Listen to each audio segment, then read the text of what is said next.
Now, for the Region Sixth formers, the exam season is well underway, and there's probably never been a tougher time to be 18. This year's intake will face the new university fees of up to £9,000 a year, and on top of that, a depressed job market. So, on behalf of the region's students, we're asking a big question this week. What course should you take? And with university likely to leave you with decades of debt, our first report asks, is it still worth going? Here's Richard Moss.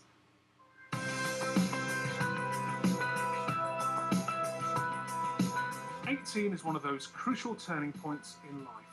These Hartlepool College students need to know which course to take, but some at least have settled on university.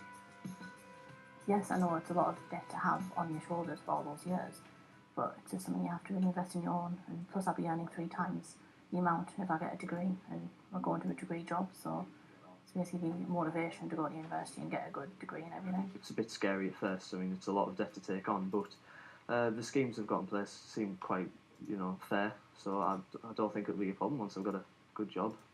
But for some, university hasn't quite worked out as they hoped. Liam Peters graduated from Teesside last year with a degree in media studies. At the moment he's working part-time in a sports shop and searching for the graduate job he'd hoped for but can't find.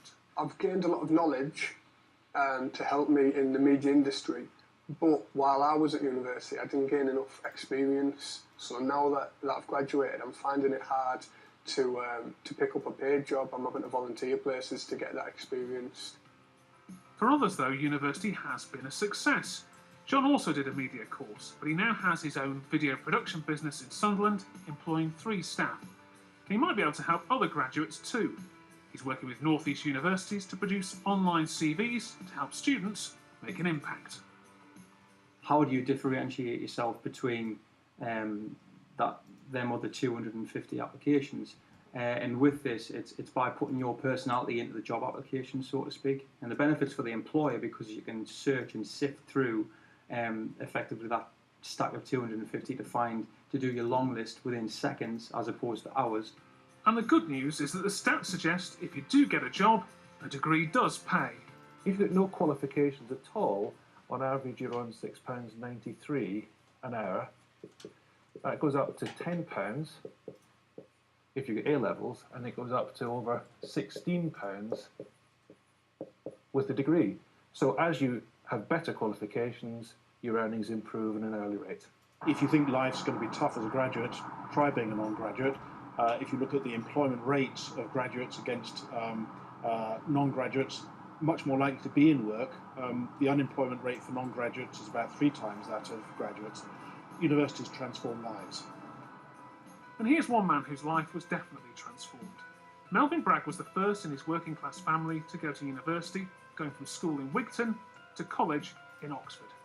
His education was free, of course, but he's convinced university still offers the same advantages, even if it now costs more.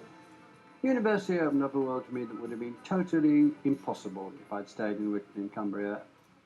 And I'm involved in my old school, which is now a comprehensive school, to help to make that happen. Crucially important for some people who want to do it. And in our society, they should be given every encouragement and opportunity to do it, yes. And it will transform their lives every bit as much as it transformed mine. Sounds like a no-brainer, but success isn't guaranteed, and these 18-year-olds won't find out for many years whether university really was the right course to take. Richard Moss, BBC Look North.